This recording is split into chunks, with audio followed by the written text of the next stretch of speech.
ऐसे कई घटनाओं में हमको दिखाई दिए हैं, ऐसा देखा है। वो निर्भय होकर, कोई भय नहीं लगा, ऐसा देखा। जैसे एक बार 3 बजे हम शौच के लिए कमंडल उठाया, तो जंगल में जाना होता था, कोई शौचालय की ऐसा, वो तो अभी कुछ वर्षों से शौचालय का ऐसी व्यवस्थाएं बनी नहीं, तो ग्रामीण आदि देशों में कहीं शौचालय पूरे नगर में नहीं होती थी, वो तो अभी व्यवस्थाएं हुई।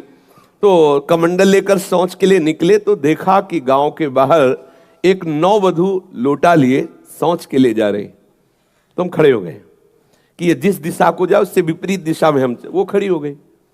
फिर विचार किया कि हमें लगता है ये यहीं शौच में बैठना चाहती, तो हमने रफ्तार बढ़ाई।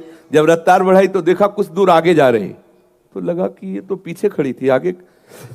हमारा ये था कि हम कभी डरने वाली स्थिति में अपने को नहीं खड़ा करते। हमारे मन में आया नहीं नहीं, ये मेरा भ्रम है, वो हमसे आगे निकल गई होगी।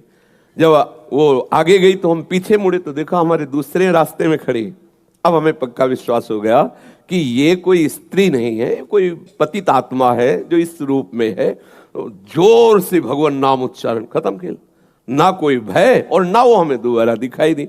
एक बार ऐसा हुआ कि सैमसी में जहां गुरु आश्रम है, तो एक खंडेर था, और हमें खंडेर बहुत प्रिय है शुरू से। ऐसा मतलब बिगड़ेल स्थान, पुराना वृक्ष या ऐसे कोई कुटिया, ऐसे पहले संन्यास मार्ग में ऐसे रहना अच्छा लगता था कि जहाँ जिसका किसी काल। तो रात्रि में उस खंडहर में जाकर के लेटे, वहाँ के लोगों ने रोका, आश्रम वाले लोगों ने, वहाँ मत जाइए। हम सोचा आश्रम के कई लोग यहाँ लेटते हैं तो बातचीत करेंगे, इसलिए एकांत।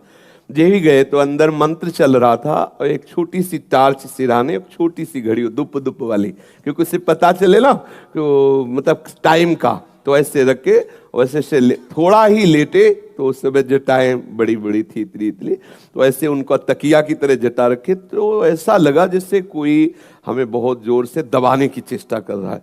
तो ऐसे देखा तो मुझे स्पर्श जैसा भी हुआ कि जैसे कोई कड़ा हाथों में एकदम। ऐसा कैसे हो सकता है?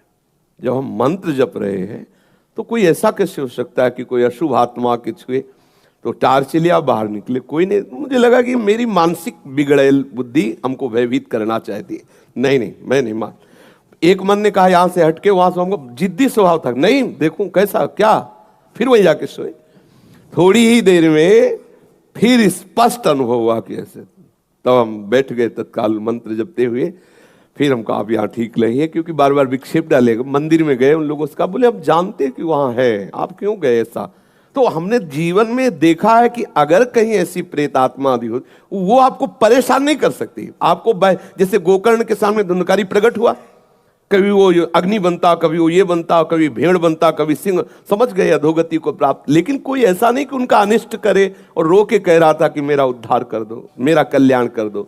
तो ये प्रेत आत्माएं भगवत धाम वासी, भगवान नाम जापक, वैष्णवों के प्रति अपना कल्याण करने के लिए आती है। किसी को भी कभी घबराना नहीं चाहिए। यदि कभी ऐसी परिस्थिति हो तो उच्च स्वर से नाम कीर्तन करने लगना, विश्वास करना, तुम्हें छू नहीं सकता कोई। ये हम इसलिए सत्ता नहीं मानते। जैसे कभी कोई प्रश्न करता है तो कह देते मेरे भगवान ही भूत रूप में आए। ये एक स्थिति है, एक भावना की स्थिति जो सत्य भावना है। वासुदेवा सर्वमिति, तो सब प्रभु ही है, और सच्ची बात सब प्रभु ही है। लेकिन ये जो अगर हम उस स्थिति को नहीं पहुंचे तो पक्का समझ लो कि अगर प्रेत योनि का कोई भी जीव तुम्हारे सामने आता है और तुम भगवान नाम जप कर रहे हो तो तुम्हें कभी परास्त नहीं कर सकता।